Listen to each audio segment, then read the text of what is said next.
Hello po sa mga followers and mga subscribers ko dito sa aking YouTube channel at saka sa mga nagsuporta sa mga videos ko. Salamat po sa inyong panunood. Hopefully hindi kayo magsawa magsuporta at panuorin yung mga videos ko. So sa mga hindi pa nag-subscribe sa channel ko, please hit the subscribe below and hit the notification bell, and of course hit new yung all para updated kayo sa mga lahat na mga videos na i-upload ko. So thank you very much talaga guys sa inyong pagsuporta.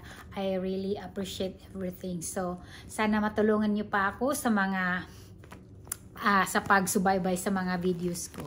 So today's vlog is i-share ko sa inyo kung ano ang mga dapat dalhin sa dormitory ng anak ko. So necessity ito siya para whenever he needs, so mayroon siya doon. So kailangan talagang mayroon kang everything na kailangan mo. So ito ang mga list na dadalhin niya kasi bukas is moving to dormitory na siya para sa college niya kasi next week is his school start.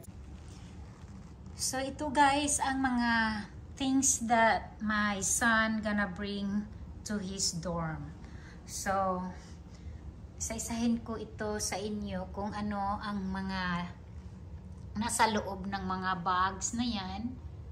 At saka kung ano dyan, dito, ayan, kung bakit niya dalhin na yan. So, ito ang mga things that needs to bring para sa kanyang dormitory. So, isa-isahin ko ito ngayon. So, ayan, ready na yung mga things to bring.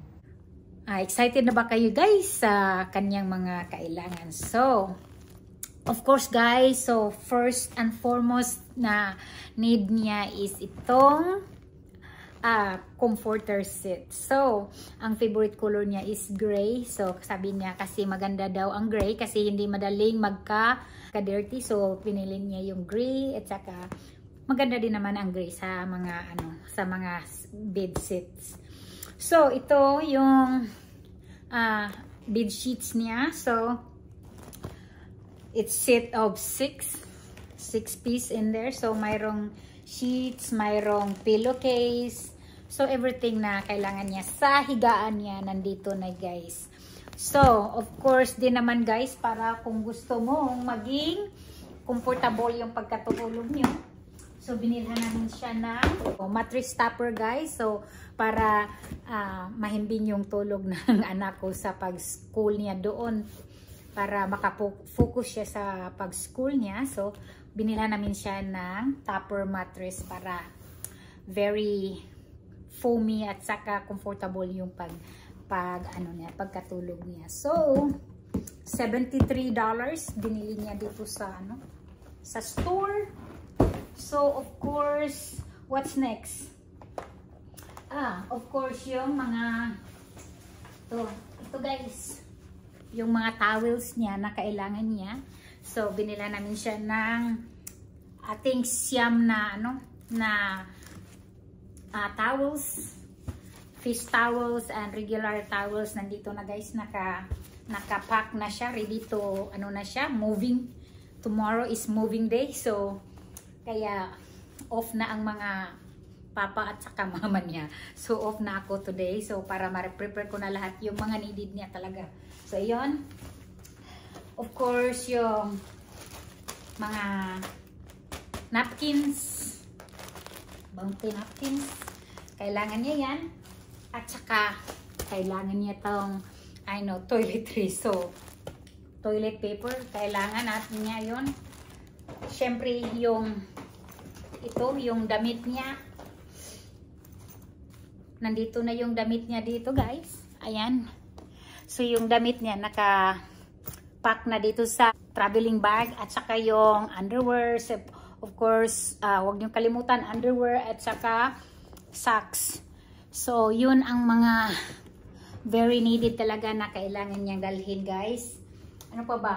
So ayan, so mayroong magdala din siya ng Ito, kailangan din niya tong chinelas para sa shower.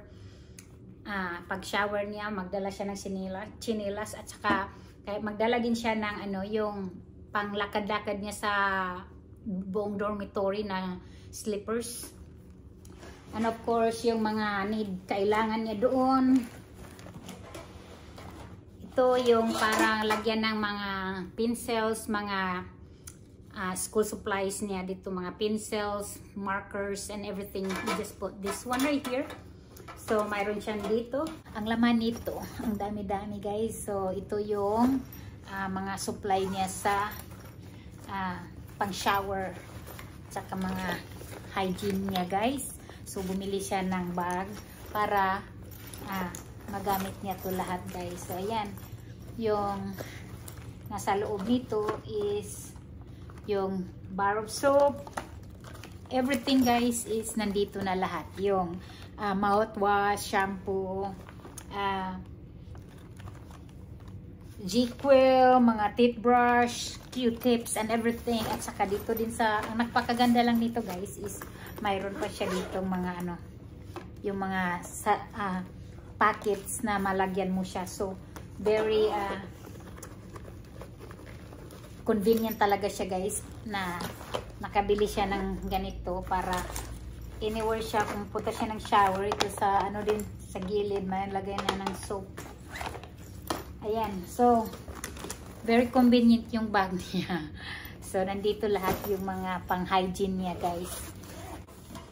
At saka of course shampoo and conditioner. So kailangan ng shampoo and conditioners. Ano ba to?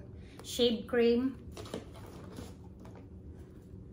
hand sanitizer, Q-tips, mga Q-tips guys, lagyan na ng sabon, of course sabon, magdala ng sabon, kahit anong brand yung kailangan nyo guys, need na talaga yan.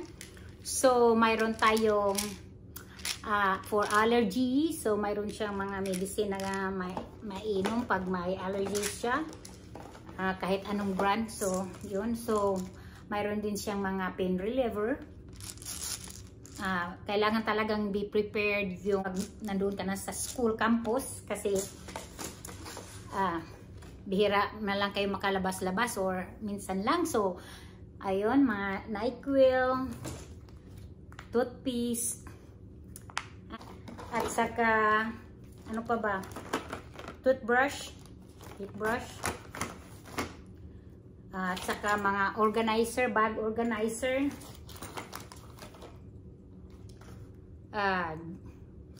Gillette. Of course guys, huwag kalimutan deodorant, kailangan. And then air freshener. So para stay smells good your room. And also the laundry soap. Yan, laundry soap. Kailangan niya ng mga laundry soap. Ano pa ba ang kailangan niya? Dala ng snacks. Yung pagkain niya doon. Yung anak ko kasi guys, hindi siya masyadong hindi talaga siya kumakain ng morning. So, hindi siya nagbibili ng ibang mga food masyado sa formal breakfast. Kasi hindi siya kumakain. So, sa morning. And then, ito din naman yung snacks niya. Wheels yung pinili niya. At saka, mostly yung binili muna niya ngayon is snacks para pagdating niya doon, malaman niya kung gaano kalaki yung space na tinitirhan nila, yung dormitory. Saka dala ng plates at saka spoon and fork. Hindi ko pa nalagay dito ang spoon and fork. So, plates and spoon and fork. Another snacks guys. Ang lalaki ng ng binili niya. So, ayan. So, yung dito sa isang bag guys na nilagay ko sa isang niya dito luggage is sineparate ko na talaga guys yung pang regular clothes niya at saka yung pang gabing pangtulog niya andun sa kabilang sa kabilang luggage ko siya nilagay.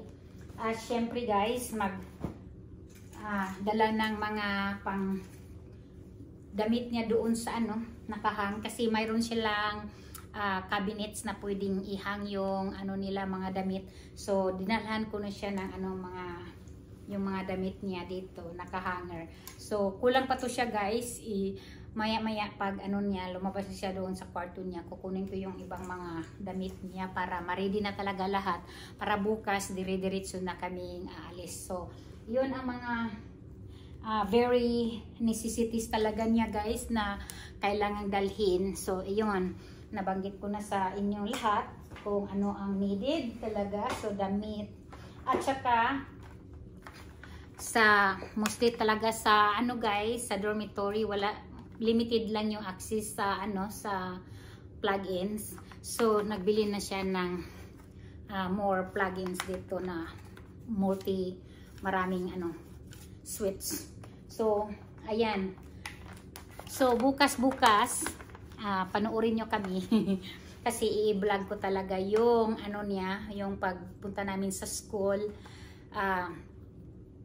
I-vlog ko para mayroon akong masilip-silip sa future na ganito ang mga ginagawa namin sa pagka-college ng anak namin dito sa ano school na pinapasukan niya. So ganyan guys. So School of Engineering, yung college na pinupuntahan niya is engineering. Exclusive lang siya sa engineering guys dito sa USC. So number 1 sila sa rank sa the whole United States. So kaya iyon guys, naka-ready na halos lahat yung kailangan na dalhin bukas. So subaybayan niyo yung pagpunta namin bukas. Sabi expected daw sa kanila na mga pupunta doon is around 500 vehicles. So medyo matagal-tagalan kami guys bukas. So abangan niyo yung pag-vlog ko sa moving ng anak ko doon sa dormitory niya. So ayan guys, so yun ang basically na needed niya. So marami pa siyang dinala, pero ayun guys, yun talaga, binablog ko talaga yung mga ginagawa namin sa kanya kasi siya lang nag-iisang anak namin. So we want to see in the future sa mga nangyayari sa amin, sa kanyang buhay. So at least mayroon kaming matingin-tinginan in the future sa kanyang buhay, kung paano siya nag-start sa college hanggang makakuha siya ng job na mapupuntahan niya in the future in God's will. So we always depend on Him kasi siya lang ang nakakaalam kung ano ang nakakabuti sa anak namin. So we always pray that God will provide him the right job for him, and that makes Joshua get closer to our living God. So now You need to get a box so I can get it.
Yan lang muna guys today, our vlog na isi-share ko sa inyo. So we're just always thankful na part kami sa life ng anak namin sa kanyang journey for his college.